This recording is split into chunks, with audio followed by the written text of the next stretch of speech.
of Christmas in July. Today we're going to be decorating our vintage Christmas playing card, and our prompt is hot cocoa. We all love hot cocoa during the holidays, so of course I had to make it one of my prompts. And when I was digging through my Christmas stash, I found these little puffy stickers, so it was perfect for my design. So I'm just digging through some of my Christmas ephemera, and I found this little scalloped strip, I guess, and I decided to use that as my border.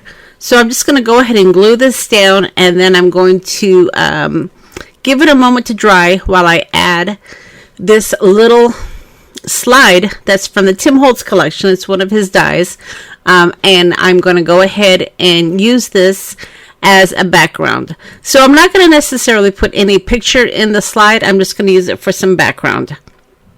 So let me go ahead and glue it shut, and then we're going to go ahead and glue it to the card.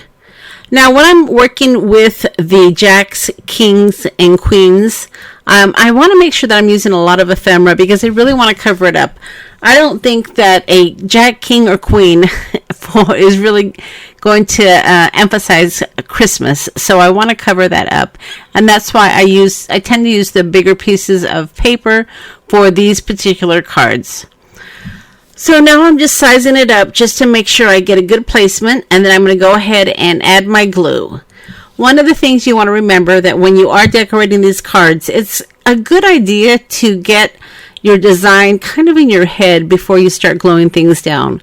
And that's why typically you'll see that I have most of the pieces that I'm going to be using because I've already been playing with the ephemera pieces to come up with my design.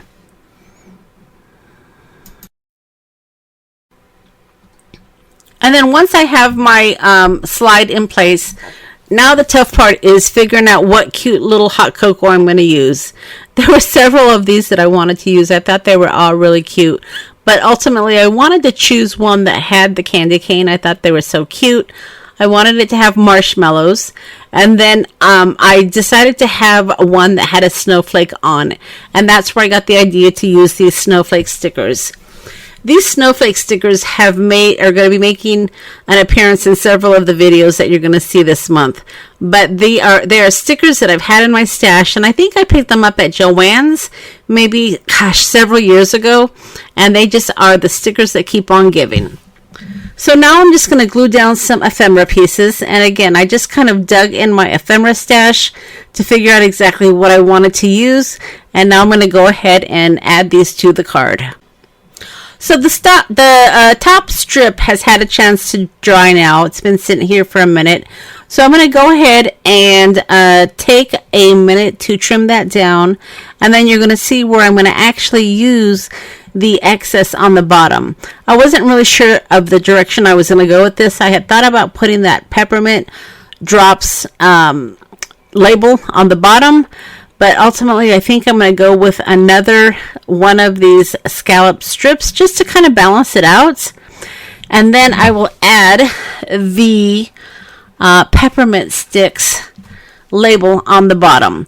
I think the peppermint drops, I should say, but definitely some peppermint involved in this design because, of course, we have the little candy cane. Now, after I add the label, I am going to come in with some of these snowflakes just to finish off the card. And I like the snowflakes because they tie in to the design on the cup. So I hope you like today's prompt. Hot cocoa is definitely a holiday favorite in my house, and I'm sure it is in yours as well.